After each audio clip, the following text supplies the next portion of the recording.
la sécurité nationale américaine.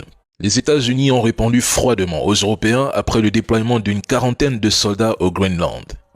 Ce déploiement n'a strictement aucun impact sur l'objectif de Donald Trump d'acquérir le Groenland. Fin. Pour Washington, c'est simple. Le Groenland relève de la sécurité nationale américaine. Point final. Les postures européennes ne pèseront pas sur la décision de Donald Trump. Et surprise, le chancelier allemand Friedrich Merz, qui insultait la Russie depuis 2025, explique désormais aux Allemands ce 15 janvier 2026 qu'il partage la position du président Macron. Il serait temps, selon lui, pour l'Europe, de dialoguer avec Moscou. Pour lui, l'heure de la réconciliation aurait sonné. La Russie ferait aussi partie de l'Europe et il faudrait négocier avec elle. Quelle humiliation. Quelle volte-face, quelle déception pour les trolls, quelle honte. Mais revenons sur le Groenland. Dans le discours du 15 janvier, devant les forces armées, le président Macron n'a même pas eu le courage de prononcer le mot États-Unis. Il parle d'un nouveau colonialisme à l'œuvre chez quelques-uns, sans jamais citer le président Donald Trump. Il prétend mettre en garde Washington sur la souveraineté du Groenland, tout en annonçant que les soldats français non formés à ce théâtre et sans capacité réelle seront appuyés par des moyens terrestres, aériens et maritimes. Lesquels? Pire encore, le président Macron affirme que le Groenland appartient à l'Union européenne, insinuant qu'une invasion américaine entraînerait une réaction européenne. Mais c'est de la pure fiction.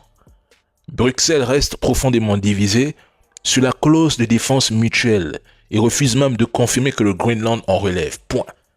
Ils ont peur d'affronter leur maître, c'est tout. Et ce qui se passe au Groenland n'est rien d'autre qu'un coup de bluff militaire et une immense opération de communication. Mesdames et messieurs, si Donald Trump décide d'envahir le Groenland, mais il le fera. Aucun État européen n'osera broncher. Les Européens n'ont aujourd'hui aucune capacité opérationnelle crédible face aux États-Unis. Zéro. Tout le reste n'est que mise en scène bluff, discours creux et gesticulation diplomatique.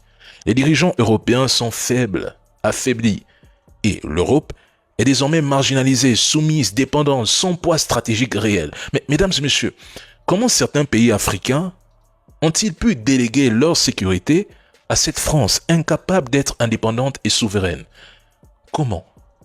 Les pays qui utilisent le franc CFA, ce sont les seuls pays au monde qui payent un impôt à un autre pays. Chaque année, ils sont obligés de donner 50% au trésor public français. Déjà que la France, elle exploite à fond et depuis des années les ressources de ces pays. Et en plus, ils doivent donner la moitié de ce qu'ils gagnent à des mecs qui n'ont même pas levé le petit doigt. C'est comme si tu venais chez moi, que tu me volais tous mes meubles et que en plus, tous les mois, je dois te donner la moitié de mon salaire. Sans parler du fait que hier soir, tu avais déjà cambriolé mes grands-parents. Les pays qui utilisent le franc CFA, ce sont les seuls pays au monde qui payent un impôt à un autre pays. Chaque année, ils sont obligés de donner 50% au trésor public français. Déjà que la France, elle exploite à fond et depuis des années les ressources de ces pays. Et en plus, ils doivent donner la moitié de ce qu'ils gagnent à des mecs qui n'ont même pas levé le petit doigt. C'est comme si tu venais chez moi, que tu me volais tous mes meubles et que en plus, tous les mois, je dois te donner la moitié de mon salaire. Sans parler du fait que hier soir, tu avais déjà cambriolé mes grands-parents. Les pays qui utilisent le franc CFA, ce sont les seuls pays au monde qui payent un impôt à un autre pays. Chaque année, ils sont obligés de donner 50% au trésor public français. Déjà que la France, elle exploite à fond et depuis des années les ressources de ces pays. Et en plus, ils doivent donner la moitié de ce qu'ils gagnent à des mecs qui n'ont même pas levé le petit doigt. C'est comme si tu venais chez moi, que tu me volais tous mes meubles et que en plus, tous les mois, je dois te donner la moitié de mon salaire. Sans parler du fait que hier soir, tu avais déjà cambriolé mes grands-parents.